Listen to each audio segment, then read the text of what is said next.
Hello friends, welcome back in our YouTube channel knowledge 247। Friends, आज हम बात करेंगे, आज से हम स्टार्ट करेंगे जो सीटेट एग्ज़ाम है हमारा, जो जनवरी में जो है वो जनवरी में कराया जाएगा। तो इसमें जो सीटेट एग्ज़ाम में जो प्रीवियस ईयर के जो क्वेश्चन पेपर हैं, हम उन्हीं के बारे में जो है डिस्कस करेंगे। सब्जेक्ट जो है हमारा वो ईवीएस होगा। तो हर सब्जेक्ट के 30 क्वेश्चन आते हैं, तो ईवीएस के जो है 30 क्वेश्चन आते हैं। हम जो है प्रीवियस ईयर जो है क्वेश्चन है, सारे ही क्वेश्चन जो है वो आपको कराए जाएंगे यहाँ पर। तो जो सीटेट जून 2011 में जो क्वेश्चन आए थे, जो है हम आज जो है 2011 से स्टार्ट करेंगे, और जो जितने भी आज हो चुके हैं पेपर सीटेट के, वो सारे ही जो है आपको कराए जाएंगे क्वेश्चन। तो देखिए यहाँ पर जो ईवीएस का जो पेपर है, हम उसी के बारे में जो है डिस्कस करेंगे। फर्स्ट क्वेश्चन देखिए, फर्स्ट क्वेश्चन क्या है हमारा। फर्स्ट क्वेश्चन है, यह देखा गया है कि पाचन की प्रक्रिया के बाहर मुकाबले आमाशय के अंदर तेजी से होती है, क्योंकि क्वेश्चन नंबर फर्स्ट है ये। और ईवी जो सीटेट का एग्ज़ाम हुआ था जून 2011 में, उसमें जो है ये क्वेश्चन आ चुके हैं। तो देखिए यहाँ पर क्या है, यहाँ पर कि देखा गया है कि पाचन की प्रक्रिया बाहर के मुकाबले आमाशय के अंदर तेजी से होती है, क्योंकि पहला है कि आमाशय के अंदर पाचक रस अम्लीय होते हैं जबकि बाहर वे क्षारीय हैं, या फिर भोजन पाचन की उपस्थिति में आमाशय में पाचक रस के उत्पादन की राशि बहुत अधिक होती है, या फिर पाचक रस जब आमाशय से बाहर होते हैं तो वे निष्क्रिय होते हैं, या फिर जब खाना आमाशय में मथता है तो तेजी से एंजाइम कार्यवाही के लिए सतह क्षेत्र जो है वो बढ़ जाता है। तो इसका जो आंसर है वो है ऑप्शन नंबर डी। जब खाना आमाशय में मथता है तो तेजी से एंजाइम कार्यवाही के लिए सतह क्षेत्र बढ़ जाता है। ये इसका जो है करेक्ट आंसर है। अगला क्वेश्चन देखिए, 30 क्वेश्चन जो है वो आपको कराए जाएंगे।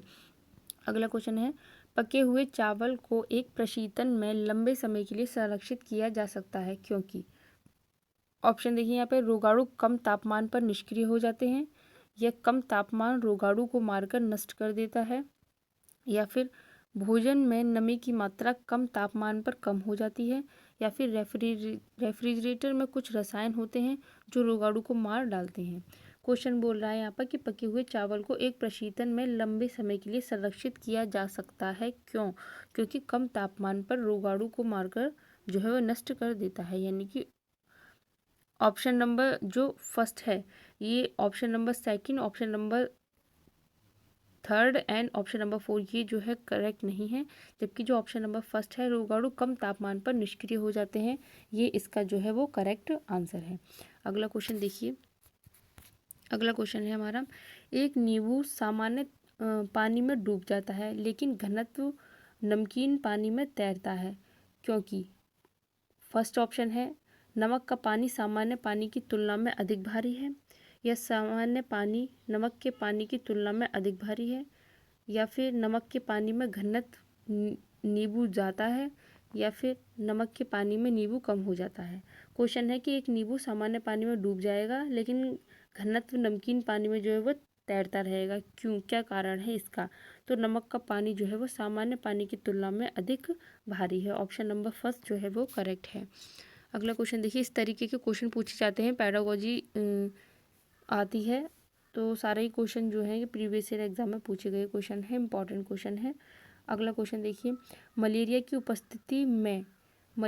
उपस्थिति को रक्त परीक्षण द्वारा किसकी उपस्थिति से पता लगाया जा सकता है? ऑप्शन है यहाँ पर, रक्त में उठी जिगर की कोशिकाओं, या फिर रक्त में मच्छर के लार्वा, लाल रक्त कोशिकाओं में मच्छर के अंडे, या फिर लाल रक्त कोशिकाओं में प्लाज्मोडियम।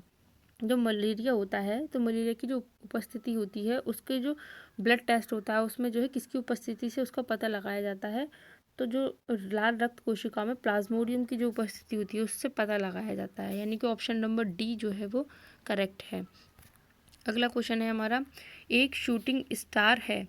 ऑप्शन है यहाँ पर, चमकदार वस्तु जो वातावरण में एक स्थिर गति से के साथ चलता है, अंत में एक पूंछ के साथ तारा, उल्कापिंड जो आग के रूप में पृथ्वी के वायुमंडल में प्रवेश करती है, या फिर स्टार जो एक स्थिर गति के साथ चलता है। तो जो एक शूटिंग स्टार है वो क्या है? उल्कापिंड है, जो आग के रूप में पृथ्वी के वायुमंडल में प्रवेश करती है। अगला देखिए, अगला क्वेश्चन है, दुर्गा के एक गांव में रहती है और ईंधन के रूप में लकड़ी या गोबर केक का उपयोग कर चूल्हा जो है मिट्टी के चूल्हे पर खाना बनाती है, ठीक है, वह पिछले 3 महीनों के लिए गंभीर खांसी से पीड़ित है। इसकी कारण क्या हो सकता है?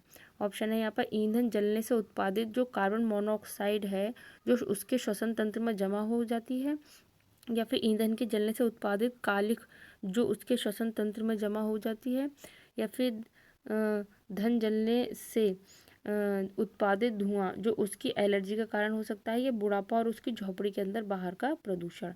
क्वेश्चन है यहाँ पर दुर्गा जो है वो एक गांव में रहती है और वह ईंधन के रूप में लकड़ी या गोबर केक का उपयोग कर कर चूल्हे पर खाना बना रही है। तो वह पिछले 3 महीनों के लिए गंभीर खांसी से पीड़ित है। इसका कारण क्या है? इसका कारण है कि ईंधन के जलने से उत्पादित कालिख जो है वो उसके श्वसन तंत्र में जमा हो जाती है। ऑप्शन नंबर सेकंड जो है वो करेक्ट है। अगला क्वेश्चन देखिए, रक्त समूह ओ का एक आदमी रक्त समूह ए की एक औरत से शादी होती है, ठीक है, उनके पहले बच्चे के रक्त समूह होने ओ का जो अब वो है चांसेस कितने होंगे? रक्त समूह ओ का जो है मेल जो है वो ब्लड ग्रुप ओ का है एंड फीमेल जो है वो जो है एक ही है, ठीक है, मेल जो है वो ओ का है एंड फीमेल जो है वो एक ही है। इनके जब शादी कराई जाएगी तो इनके जो बच्चे के रक्त समूह होने का जो ओ जो है वो कितने परसेंट होगा? तो 50% जो है वो चांसेस होंगे, 50%। ऑप्शन नंबर जो फर्स्ट है वो करेक्ट आंसर है। अगला क्वेश्चन देखिए, अगला है हमारा उबालना यानी कि क्वथन और वाष्पीकरण में क्या अंतर है? ऑप्शन है यहाँ पर उबलने से जल की अवस्था बदल जाती है, वाष्पीकरण से नहीं, या फिर वाष्पीकरण किसी भी तापमान पर हो सकता है जबकि उबलना नहीं। उबलने से द्रव का आयतन कम हो जाता है जबकि वाष्पीकरण से नहीं, या फिर उबलने में द्रव से वाष्प में परिवर्तन देखा जा सकता है जबकि वाष्पीकरण देखा नहीं जा सकता। यहाँ पर उबलना यानी कि क्वथन और वाष्पीकरण में अंतर पूछा गया है। तो वाष्पीकरण जो है वो किसी भी तापमान पर हो सकता है जबकि उबलना नहीं। ऑप्शन नंबर सेकंड जो है वो करेक्ट है। अगला क्वेश्चन देखिए, अगला है हमारा एक किसान फूस से अनाज को अलग करना चाहता है। जिस प्रक्रिया के द्वारा प्राप्त किया जा सकता है वो कौन सी प्रक्रिया है जिसके द्वारा किसान जो है फूस से अनाज को जो है अलग कर देगा? ऑप्शन है यहाँ पे ताड़ना यानी भूसी निकालना, सूप, कटाई, या फिर हाथ से उठाना। तो जो ऑप्शन नंबर सेकंड है सूप, ये जो है करेक्ट आंसर है इसका। अगला क्वेश्चन देखिए, अगला है हमारा ग्रामीण क्षेत्रों में फर्श और झोपड़ियों की दीवारों को गोबर से कोट दिया जाता है, ठीक है, जो ग्रामीण क्षेत्र होते हैं वहाँ पर फर्श और झोपड़ियों को झोपड़ियों की जो दीवारें होती हैं उनको गोबर से कोट किया जाता है। क्यों? उन्हें चिकनी और स्वच्छ बनाने के लिए, या फिर घर्षण बढ़ाने हेतु उन्हें रूखा करने के लिए, झोपड़ियों को एक प्राकृतिक रंग देने के लिए, या कीटों को उनसे दूर रखने के लिए? तो करेक्ट आंसर क्या है? कीटों को दूर रखने के लिए जो है ग्रामीण क्षेत्रों में फर्श और झोपड़ियों की दीवारों को गोबर से कोट किया जाता है। ऑप्शन नंबर डी जो है वो करेक्ट है। सारे ही क्वेश्चन जो हैं ये जो एनसीईआरटी की बुक होती हैं वो सारे ही क्वेश्चन जो है इन्हीं से पूछे जाते हैं एनसीईआरटी की बुक से। तो सारे ही जो है आप उन बुक्स को अगर कर लेंगे तो ये आपका जो है कवर हो जाएगा ईवीएस। देखिए अगला क्वेश्चन है हमारा, मीरा और दिव्या युवा लड़कियां हैं। मीरा खाने के लिए समोसे, कटलेट और रोटी पसंद करती है, ठीक है, और दूसरी तरफ जो दिव्या है वो एक लोहे की कमी वाला आहार लेती है। यहाँ पर निम्न में से क्रमशः कौन से विकारों से मीरा और दिव्या को पीड़ित होने की संभावना है? जो मीरा है वो समोसे और कटलेट खाना पसंद करती थी, जबकि जो दिव्या है वो क्या करती है, वो लोहे की कमी वाला आहार लेती है। तो इन दोनों को कौन सी जो वो बीमारी होने की संभावना है? ऑप्शन है यहाँ पर रक्ताल्पता और रतौंधी, मोटापा और एनीमिया, मोटापा और स्कर्वी, या स्कर्वी और एनीमिया।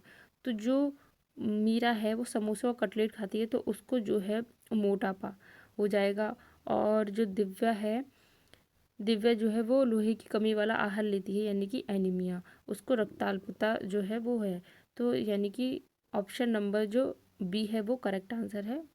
अगला क्वेश्चन देखिए, अगला है हमारा विटामिन पदार्थ हैं। विटामिन वह पदार्थ हैं जो हमें स्वस्थ बनाने के लिए दवाओं के रूप में प्रयोग किए जाते हैं, या फिर हमें मजबूत रखने के लिए मांसपेशियों का निर्माण करते हैं, अभाव रोगों को रोकने के लिए छोटी मात्रा में आवश्यक है, या फिर वजन में कमी करने के लिए हमारी चयापचय दर में वृद्धि के लिए प्रयुक्त हैं। तो जो विटामिन होते हैं वे ऐसे पदार्थ होते हैं जो इनके अभाव जो है रोगों को रोकने के लिए थोड़ी सी मात्रा में जो है ये आवश्यक होते हैं। ऑप्शन नंबर सी जो है वो करेक्ट है।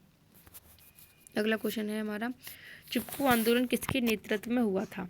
ऑप्शन देखिए यहाँ पर, चिपको आंदोलन के नेतृत्व में किसके नेतृत्व में हुआ था? अमृता देवी बिश्नोई, मेधा पाटकर, ए बनर्जी या फिर सुंदरलाल बहुगुणा। तो जो चिपको मूवमेंट चलाया गया था वो सुंदरलाल बहुगुणा के नेतृत्व में हुआ था। ऑप्शन नंबर डी जो है वो करेक्ट है। अगला क्वेश्चन देखिए, अगला क्वेश्चन है हमारा, रीना घर से 2 अलग अलग डिब्बों में कचरा जमा करती है। ठीक है, इंपॉर्टेंट क्वेश्चन है, सारे ही क्वेश्चन जो है 2011 में आ चुके हैं, जून 2011 में। हम 11 से स्टार्ट करेंगे, 2011 फिर 12, 13 इस तरीके से प्रीवियस ईयर के क्वेश्चन जितने भी आ चुके हैं ईवीएस के सारे ही क्वेश्चन जो है आपको कराए जाएंगे यहाँ पर। तो हमारे साथ जो है इस चैनल से बने रहिए। तो यहाँ पर बोल रहा है कि रीना जो है घर से 2 अलग अलग डिब्बों में कचरा जमा करती है। जैसे कि पहला बॉक्स है उसमें इसने बनाना वेजिटेबल्स, ड्राई लेवल्स, न्यूज़पेपर्स वगैरह रखे। ठीक है, और दूसरे में उसने जैम बोतल, सॉस बोतल, टूथपेस्ट ट्यूब, प्लास्टिक टॉयज़ ये सब रखे थे। तो रीना ने किन मापदंडों के आधार पर 2 ढेर में अपशिष्ट अलग किया? ऑप्शन है विघटित किया जा सकता है, विघटित नहीं किया जा सकता, या फिर पुनर्नवीकरण किया जा सकता है, साफ नहीं किया जा सकता। तो जो डिब्बा फर्स्ट था वो जो है विघटित किया जा सकता है, जबकि प्लास्टिक वगैरह जो है इसका विघटन जो है वो नहीं किया जा सकता, यानी कि ऑप्शन नंबर फर्स्ट जो है वो करेक्ट है। अगला क्वेश्चन देखिए, अगला है, एक सफ़ेद बगुला पक्षी अक्सर एक भैंस की पीठ पर देखा जाता है। इसका कारण यह है कि बगुला भैंस की पीठ पर बैठकर गाना पसंद करता है, थोड़ी देर के लिए उड़ान के बाद आराम करता है, भैंस की पीठ पर परजीवी वाला चारा होता है, या फिर घास में मौजूद कीड़े वाला चारा होता है। जो बगुला है आपने देखा होगा वो पक्षी की यानी कि भैंस की पीठ पर बैठा जो है आपने देखा होगा। इसका क्या कारण है? इसका कारण है कि भैंस की पीठ पर परजीवी वाला जो है चारा होता है, जिसको बगुला जो है वो खाता रहता है। ठीक है, तो ये एक सहजीवी जो है का एग्जाम्पल है। अगला देखिए अगला है, निम्नलिखित बयानों में से कौन सा प्राथमिक स्तर ईवीएस शिक्षण का एक उद्देश्य नहीं है? प्राकृतिक और सामाजिक वातावरण के बारे में उत्सुकता जगाना जो प्राथमिक स्तर की जो ईवीएस शिक्षण है उसका उद्देश्य नहीं है। अगला क्वेश्चन है, अगला पॉइंट है, अन्वेषण और गतिविधियों पर व्यस्त रखते हुए संज्ञानात्मक और मनोप्रेरणा कौशल का विकास करना, मूल्यांकन के लिए शिक्षार्थियों को नियम और परिभाषा बताना, या जीवन और पर्यावरण की चिंता के विषय में मूल्यों को आत्मसात करना। हमेशा याद रखना है कि जो पॉजिटिव आंसर होता है वो हमेशा सही होता है, जो नेगेटिव आंसर होगा वो गलत होगा। यहाँ पर जो परिभाषा बताना, नियम बताना, बच्चों को रटवाना, अगर ये सब चीज़ें आएंगी तो ये सब जो है नेगेटिव पॉइंट में आती हैं। ठीक है, अगर कहीं पे भी रटना या याद करवाना परिभाषाओं को, वो जो है नेगेटिव आंसर होता है, तो आप जो है उसी पर टिक लगाएंगे। यहाँ पर बोल रहा है ये प्राथमिक स्तर पर ईवीएस शिक्षण का एक उद्देश्य नहीं है। तो ईवीएस शिक्षण का उद्देश्य नहीं है मूल्यांकन के लिए शिक्षार्थियों को नियम और परिभाषा बताना। ऑप्शन नंबर सी जो है वो करेक्ट आंसर है। अगला क्वेश्चन है हमारा, ईवीएस पाठ्य पुस्तक में एक रेलवे टिकट का एक नमूना दिखाने का उद्देश्य क्या है? ऑप्शन है यहाँ पर, छात्रों को रेल किराए के बारे में जानकारी देना, या फिर उन्हें टिकट में प्रयुक्त विभिन्न संक्षिप्त रूपों का ज्ञान प्रदान करना, निष्कर्ष पर पहुँचने के लिए छात्रों के कौशल में वृद्धि करना, या फिर उन्हें गहन सोच विकसित करने का अवसर देना। जो ईवीएस पाठ्य पुस्तक में जो रेलवे टिकट का एक नमूना दिखाने का जो उद्देश्य होता है वो जो है क्या उद्देश्य है? तो उद्देश्य क्या है? उन्हें टिकट में प्रयुक्त विभिन्न संक्षिप्त रूपों का ज्ञान प्रदान करना। ऑप्शन नंबर बी जो है वो करेक्ट है। अगला क्वेश्चन देखिए, अगला है हमारा, बीज अंकुरण की अवधारणा को सबसे अच्छे से सिखाया जा सकता है। ऑप्शन है देखिए यहाँ पर, किसी वर्ग के बीज कैसे अंकुरित होते हैं दिखाकर और उन्हें अंकुरण की प्रक्रिया को समझाकर, या बोर्ड पर चित्र के माध्यम से अंकुरण चरणों को पेश कर, या फिर छात्रों द्वारा बीज बोने के विभिन्न चरणों को गतिविधि के माध्यम से प्रदर्शित कर, या फिर बीज अंकुरण की तस्वीर दिखाकर। यहाँ पर हमें क्या करना है कि यहाँ पे क्या है कि बीज अंकुरण की अवधारणा को सबसे अच्छे तरीके से हम किस तरीके से बच्चों को सिखाया जाएगा। तो किसी वर्ग के बीज कैसे अंकुरित होते हैं दिखाकर और अंकुरण की प्रक्रिया को समझाकर, या फिर छात्रों द्वारा बीज बोने के विभिन्न चरणों को गतिविधि के माध्यम से प्रदर्शित कर। जहाँ पर बच्चा खुद कर रहा है गतिविधि वो जो है करेक्ट आंसर होता है, पॉजिटिव आंसर होता है, यानी कि ऑप्शन नंबर जो सी है वो करेक्ट है। अगला क्वेश्चन है हमारा, निम्न में से कौन सा एक ईवीएस पाठ्य पुस्तक में पहेलियाँ और पहेली सहित का एक उद्देश्य नहीं है? छात्रों में महत्वपूर्ण सोच की क्षमता विकसित करना, छात्रों में तर्क की क्षमता विकसित करना, छात्रों के मन भ्रमित और उन्हें भ्रम का आनंद लेने के लिए, या फिर जिज्ञासा और रचनात्मक सोचने की क्षमता विकसित करने के लिए। जो ईवीएस की पाठ्य पुस्तक है उसमें पहली जो रखने का उद्देश्य जो है वो नहीं है, तो जो नहीं है उस पर हमें जो है टिक लगाना है। तो छात्रों में महत्वपूर्ण सोच की क्षमता विकसित करना ये पॉजिटिव आंसर है। छात्रों में तर्क की क्षमता ये भी पॉजिटिव आंसर है।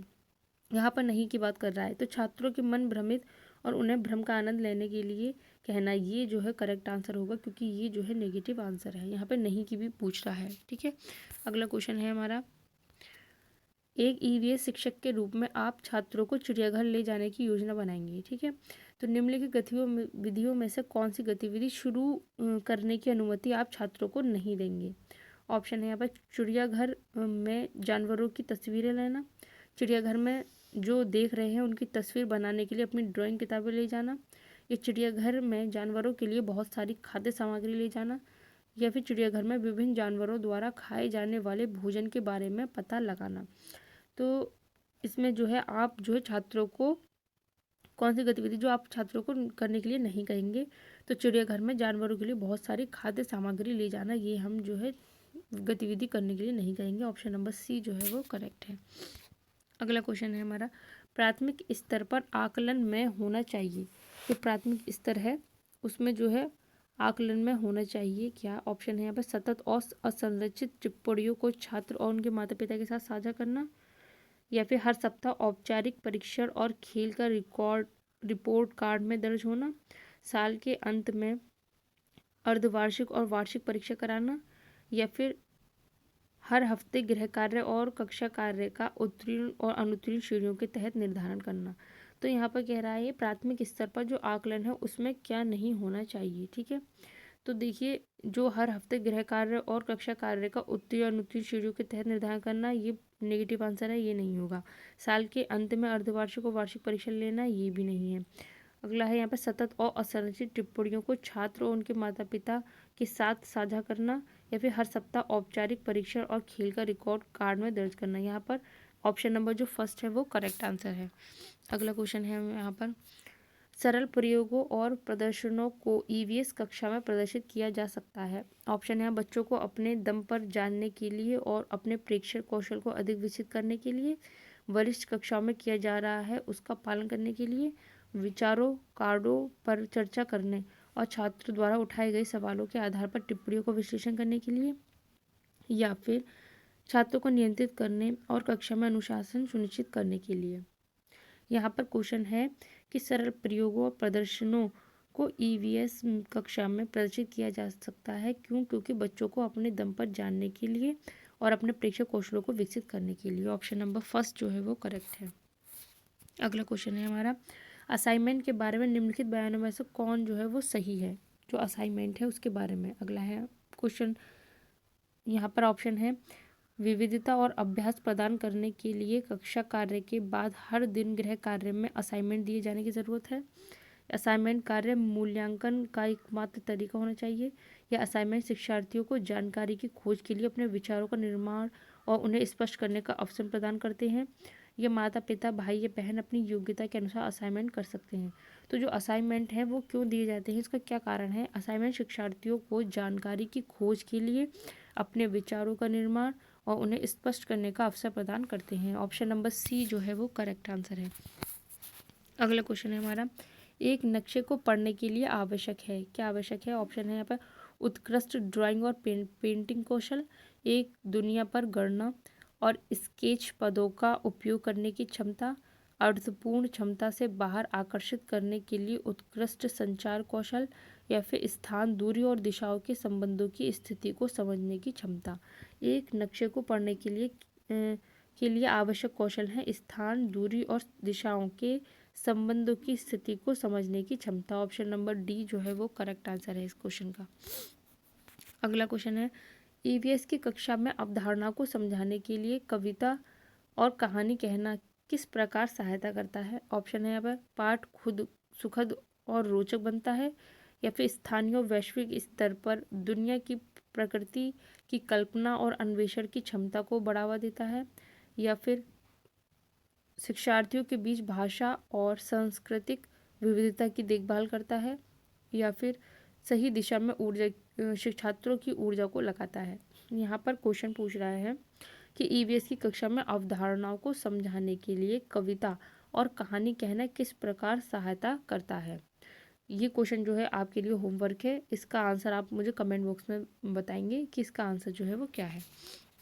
अगला क्वेश्चन है हमारा, बच्चों को ईंधन के विभिन्न प्रकार के बारे में बताने के लिए शिक्षक कर सकते हैं। ऑप्शन है यहाँ पर, एक चार्ट पर ईंधन की तस्वीरें दिखाना, या फिर बच्चों को विभिन्न ईंधन की सूची बनाने के लिए कहना, कक्षा में ईंधन के कुछ नमूने दिखाना, या फिर एक लघु फिल्म के माध्यम से बच्चों के साथ उन संभावित प्रकार के ईंधन के बारे में चर्चा करें जिनका उपयोग खाना पकाने और परिवहन में किया जाता है।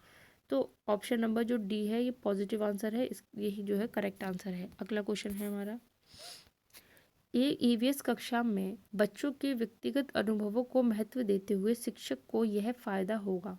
क्या फायदा होगा? ऑप्शन है यहाँ पर, बच्चों के अनूठे अनुभव का पता लगाना, बच्चों की भाषा और संचार कौशल में सुधार करने के लिए सहायता देना, शिक्षार्थियों के विषय को अनुभवात्मक दुनिया से संबंधित करना और प्रतिबिंब और अधिगम को बढ़ावा देना, या फिर अपनी ऊर्जा को बचाना। तो यहाँ पर बात हो रही है कि ईवीएस कक्षा में बच्चों के व्यक्तिगत जो अनुभव हैं उनको महत्व देते हुए शिक्षक को जो है क्या फ़ायदा होगा। तो बच्चों की जो भाषा और संचार कौशल में सुधार करने में सहायता देना, या फिर शिक्षार्थियों के विषय को अनुभवात्मक दुनिया से संबंधित करना और प्रतिबिंब और अधिगम को बढ़ावा देना। ऑप्शन नंबर सी जो है वो करेक्ट आंसर है। अगला क्वेश्चन देखिए हमारा, अगला क्वेश्चन क्या है? अगला है हमारा, निम्न में से कौन सा प्राइमरी स्कूल में ईवीएस शिक्षण के उद्देश्यों में से एक का प्रतिनिधित्व करता है। ऑप्शन है, शिक्षार्थियों को तकनीकी शब्दों की परिभाषा के बारे में बताना। जहाँ पर परिभाषा आ जाए, रटना आ जाए, वहाँ वो आंसर नहीं होगा, उस पर सबसे पहले आप क्रॉस लगा दीजिए। अब दूसरा पॉइंट है हमारा, ईवीएस से संबंधित तकनीकी शब्दों का आकलन करने के लिए कहना, ये भी नहीं होगा। पुस्तकों के बारे में शिक्षार्थियों को सूचित करने के लिए ताकि वे अपने ज्ञान का विस्तार करने के लिए पढ़ें, या फिर बाहर की दुनिया के साथ स्कूल में शिक्षार्थियों के अनुभवों को जोड़ना। जो बाहर की दुनिया से बच्चों को जोड़े वो जो है पॉजिटिव आंसर होता है, यानी कि ये जो है सही आंसर है। ऑप्शन नंबर डी जो है वो करेक्ट है। अगला है हमारा, एक स्कूल कक्षा 5 छात्रों के लिए राजस्थान की एक शैक्षिक यात्रा की योजना बनाई। यात्रा के दौरान आपकी बच्चों से क्या अपेक्षा होगी? ऑप्शन है यहाँ पे, उन्हें खुद में आनंद लेना चाहिए, या उन्हें गौर से निरीक्षण करना चाहिए, नोट्स बनाने चाहिए और अन्य छात्रों और शिक्षक के साथ अपने निरीक्षण को साझा करना चाहिए, या उन्हें सवालों को लिखना चाहिए और यदि कोई हो और घर पहुंचने में माता पिता से पूछना चाहिए, या बिना सवाल पूछे उन्हें सब कुछ निरीक्षण करना चाहिए। तो जो कक्षा 5 के छात्रों के लिए राजस्थान की शैक्षिक यात्रा की योजना जो बनाई गई थी, उस यात्रा के दौरान आपकी जो बच्चों से क्या अपेक्षा होगी कि उन्हें गौर से निरीक्षण करना चाहिए, नोट्स बनाने चाहिए और अन्य छात्रों और शिक्षक के साथ अपने निरीक्षण को साझा करना चाहिए। ऑप्शन नंबर बी जो है वो करेक्ट है। अगला क्वेश्चन है हमारा, दोपहर के भोजन के ब्रेक के बाद ईवीएस शिक्षण में जब आपको लगता है कि छात्र सब जो है रुचि नहीं ले रहे हैं सब्जेक्ट में, तो आप क्या करेंगे? विषय को दिलचस्प बनाने के लिए ऑडियो वीडियो का प्रयोग करेंगे, या फिर विषय तुरंत बदल देंगे, ज़मीन पर खेलने के लिए बच्चों को बाहर ले जाएंगे, या फिर उन्हें कहीं से डेस्क पर अपने सिर रखकर आराम करने के लिए कहेंगे। तो ईवीएस शिक्षण में जब लगे आपको दोपहर के भोजन के बाद कि बच्चे जो हैं वो रुचि नहीं ले रहे हैं, तो इसमें जो आप क्या करेंगे, विषय को दिलचस्प बनाने के लिए ऑडियो विजुअल ऐड का प्रयोग करेंगे। ऑप्शन नंबर फर्स्ट जो है वो करेक्ट है। ये थे फ्रेंड्स आज के हमारे 30 क्वेश्चन ईवीएस के। ठीक है, आज से जो हमने सीटेट जो एग्ज़ाम में जो ईवीएस सब्जेक्ट आता है उसके जो 30 क्वेश्चन आते हैं वो जो है हमने स्टार्ट किए हैं। जून 2011 में जो सीटेट एग्ज़ाम हुआ था उस पर जो क्वेश्चन आए थे वही क्वेश्चन जो है आपको कराए गए हैं। इसी तरीके से डेली जो है हम ईवीएस के क्वेश्चन के जो है करेंगे, जो प्रीवियस ईयर क्वेश्चन पेपर हैं एग्ज़ाम में आए हुए हैं सीटेट में, तो इससे जो है आपकी पूरी ईवीएस की जो है तैयारी हो जाएगी। यही क्वेश्चन अगर आप कर लेंगे तो इनसे बाहर नहीं आता है, इसी से रिलेटेड जो है वो क्वेश्चन पूछ लिए जाते हैं एनसीईआरटी बुक के। ठीक है फ्रेंड्स, ज़्यादा से ज़्यादा वीडियो को लाइक शेयर एंड सब्सक्राइब कीजिए। Thank you.